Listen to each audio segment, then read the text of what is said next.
ఏపీలో రోజుకొక సంఘటన, రోజుకొక ప్రేమన్మది రెచ్చిపోతూ ఉన్నారు. మానభంగాలు ఎక్కువైపోతున్నాయి, రేపులు ఎక్కువైపోతున్నాయి.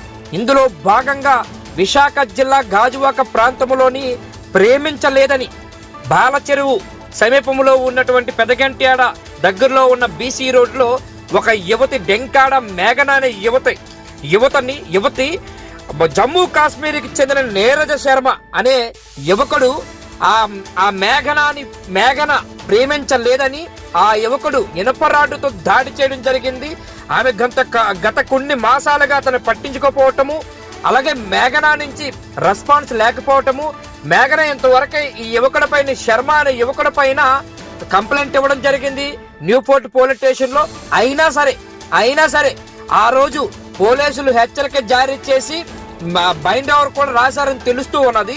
అయినా దాన్ని పట్టనట్టు వ్యవహరిస్తున్నటువంటి ఈ ఎవరైతే యువకుడు ఉన్నాడో ఆ యువత పట్టించుకోకపోవడం ఒక పక్క, మరో పక్క ఆ అమ్మాయి వదిలేయటము, నువ్వు నాకు అవసరం లేదు, నిన్ను ప్రేమించలేదని మందలించటము, అవేమి తట్టుకోలేకపోవడం తోటి ఎవరైతే నీరజ్ శర్మ ఉన్నారో ఆ యువకుడు ఇనుప రాడ్డుతో తలపై దాడి చేసి మరి పారిపోవడం జరిగింది. మేఘన కేకల వేయడం తోటి ఆ నిందితుడు అప్పటికప్పుడే పరారవటం జరిగింది. బాధితురాలని చికిత్స కోసం స్థానిక ఆసుపత్రికి తరలించడం జరిగింది. తలపై బలమైన గాయాలు కావటం, కుట్లు వేసిన వైద్యులు, అయినా సరే ఆరోగ్యం కొంచెం పరిస్థితి విషమంగా ఉందని చెబుతూ ఉన్నారు. బంధువులు కూడా ఓ పక్క ఆందోళన చెందుతూ ఉన్నారు. ఈ యువతపై అనేకమైనటువంటి సార్లు యువకుడు దాడి చేశారని కూడా తెలుస్తూ ఉన్నది. ఇందులో భాగంగా ఆ యువకుడిపై ఒకసారి పోలీస్ స్టేషన్ లో కంప్లైంట్ పెట్టినా సరే బుద్ధి రాలేదని తెలుస్తున్నది. కానీ ఆ యువకుడు అమ్మాయి అశ్లీల చిత్రాలు యువతకు పంపుతూ మార్పింగ్లు చేస్తూ, అమ్మాయి ఫోటోలు మార్పింగ్ చేస్తూ అమ్మాయికే పంపించడం జరిగిందని కూడా తెలుస్తూ ఉన్నది. ఆ ఆగ్రహంతో పోలీసులకి ఫిర్యాదు చేయటం, ఒక పక్క మేఘన పోలీసులు ఫిర్యాదు చేసింది. ఇవన్నీ ఒక జరుగుతూ ఉన్న పరిణామములో ఆ యువకుడు ఇనపరాడ్డుతో దాడి చేసి మరి ఆ యువతని తలపై బలంగా కొట్టడంతో ఆ యువత అక్కడికక్కడికి స్పృహతో పడిపోయింది, ఆసుపత్రి పాలయ్యింది. ఇప్పుడున్నటువంటి ఆ మేఘన ఎవరైతే ఉన్నారో, ఆ యువత ఎవరైతే ఉన్నారో ఇప్పుడు ఆందోళనకంగా పరిస్థితిలో ఉందని తెలుస్తూ ఉన్నది. ఇది విశాఖ జిల్లా గాజువాక ప్రాంతంలో జరిగిన సంఘటన. ఇంకా మరిన్ని ఎన్ని చూడాలో అనిపిస్తున్నది. ఆంధ్రాలోని కఠినమైన చట్టాలు లేవని చాలా మంది చెబుతున్నారు. యువతుల మీద, మహిళల పైన దాడులు జరుగుతాయని ఒక పక్క చెబుతూ ఉన్నారు. ఇప్పటికే ప్రతిపక్ష పార్టీలు, ప్రజా సంఘాలు ఆగ్రహం వ్యక్తం చేస్తున్నాయి.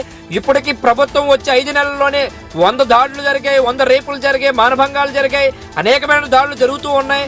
ఎంతవరకు వెళ్తుందో తెలియట్లేదు, ఆంధ్రప్రదేశ్ ఎటువైపు వెళ్తుందో తెలియట్లేదు అని చెప్పేసి గగ్గోలు పెడుతున్నారు మరోపక్క.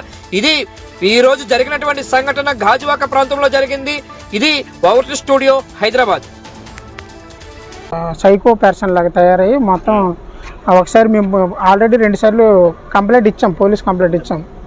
వెళ్తే అక్కడ నుండి తర్వాత ఆయన సైబర్ క్రైమ్కి కూడా మేము అక్కడ నుండి వెళ్ళాం. అంటే బూత్ బొమ్మలు, అంటే పోర్న్ వీడియోస్ మార్పింగ్ చేసేసి మా రిలేటివ్స్ అందరికీ పెట్టడం వల్ల బాగా స్ట్రెస్ అయిపోయింది పాప. ఆ తర్వాత అక్కడ నుండి మేము పోలీస్ స్టేషన్ కంప్లైంట్ ఇచ్చిన తర్వాత ఎస్ఐ గారు కూడా మాట్లాడినా కూడా తర్వాత ఆయన మళ్ళీ ఇప్పుడు వచ్చేసి చంపేయడానికి ప్రయత్నం చేశాడు.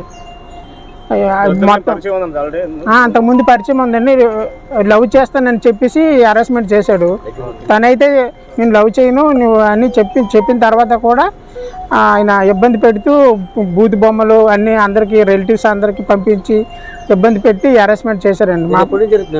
ఇది ఒక 8 months 12 months అదే స్టేషన్ కంప్లైంట్ 2 సార్లు ఇచ్చాము.